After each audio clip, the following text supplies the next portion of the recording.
नमस्कार दोस्तों, आप देख रहे हैं ट्रेड विद मिस्टर ए, जहां मिलती है सबसे तेज और ऑथेंटिक मार्केट अपडेट्स। सबसे पहले रेनॉल्ट ग्रुप की तरफ से एक महत्वपूर्ण घोषणा आई है। रेनॉल्ट ग्रुप ने कहा है कि वो अपना 51% स्टेक एक्वायर करेगा Renault Nissan automotive India PVT LTD में, जो अब तक निसान के पास था।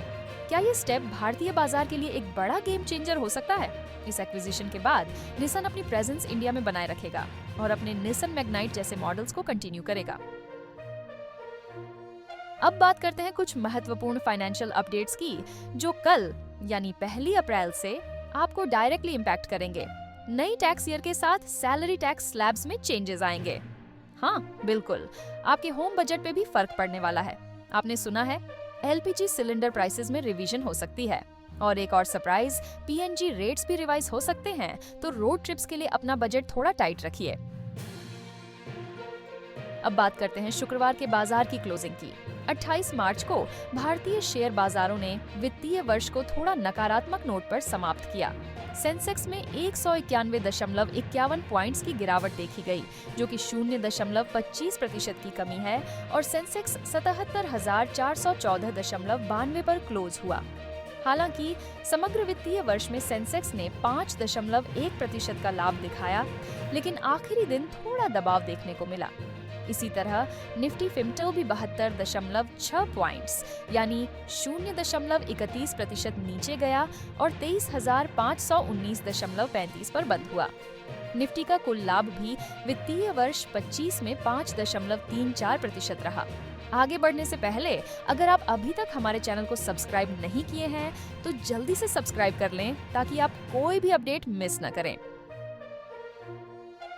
अब थोड़ा इंटरनेशनल मार्केट के बारे में बात करते हैं। यूएस स्टॉक फ्यूचर्स कल गिर गए थे और इन्वेस्टर्स लिबरेशन डे के लिए तैयार हैं, जो वेडनेसडे है को होने वाला है।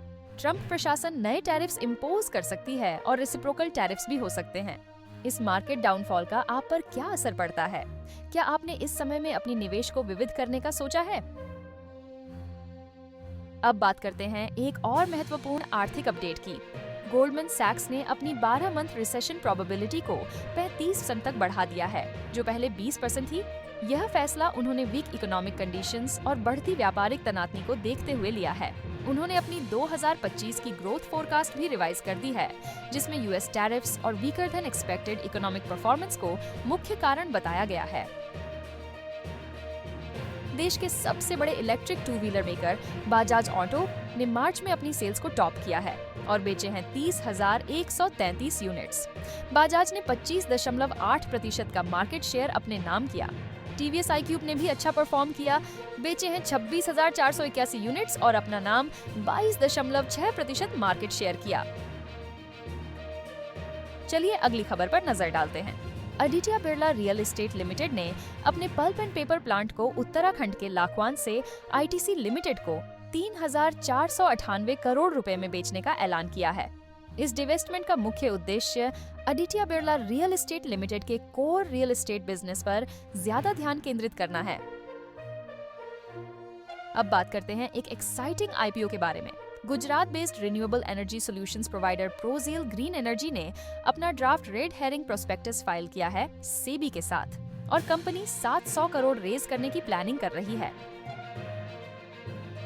वही स्पिनी, जो एक यूज्ड कार मार्केटप्लेस है, ने अपने ताजे फंडिंग राउंड में $131 मिलियन रेज किए हैं, और यह राउंड लीड किया है एक्सेल लीडर्स फंड ने। इस फंडिंग में एग्जिस्टिंग इन्वेस्टर्स जैसे elevation capital, think investments, tiger global और फंडामेंटम पार्टनरशिप भी शामिल हुए हैं। ये यूनिकॉर्न कंपनी, जो पहले से ही काफी लोकप्रिय है, अपनी ग्रोथ को एक्सेलरेट करने के लिए और भी नए अपॉर्चुनिटीज एक्सप्लोर करेगी। चलिए अब एक और खबर देखते हैं जो राजनीति से जुड़ी हुई है। महाराष्ट्र के चीफ मिनिस्टर देवेंद्र फडणवीस ने प्राइम मिनिस्टर नरेंद्र मोदी के रिटायरमेंट के दावों को खारिज कर दिया है। यह टिप्पणी उन्होंने उस वक्त की जब शिवसेना के नेता संजय राउत ने कहा था कि पीएम मोदी आरएसएस हेडक्वार्टर्स के विजिट के बाद अपने रिटायरमेंट के बारे में सोच रहे हैं। फडणवीस ने जवाब दिया, जब पिता जीवित होते हैं तो उस वक्त उनकी विरासत की बात करना अनुपयुक्त होता है। पीएम मोदी हमारे नेता हैं और वह हमेशा अपनी नेतृत्व क्षमता दिखाएंगे। तो दोस्तों, ये राजनीतिक ड्रामा कैसे देखते हो आप? आपके ख्याल में पीएम मोदी के रिटायरमेंट की कोई संभावना है या यह सिर्फ एक राजनीतिक स्टंट है?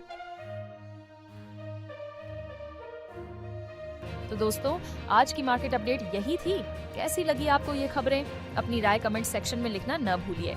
और हाँ, अगर आप चाहते हैं कि आपको हर दिन ऐसी ही न्यूज़ मिलती रहे, तो चैनल को सब्सक्राइब कीजिए और बेल आइकन दबा दीजिए ताकि कोई भी अपडेट मिस न हो।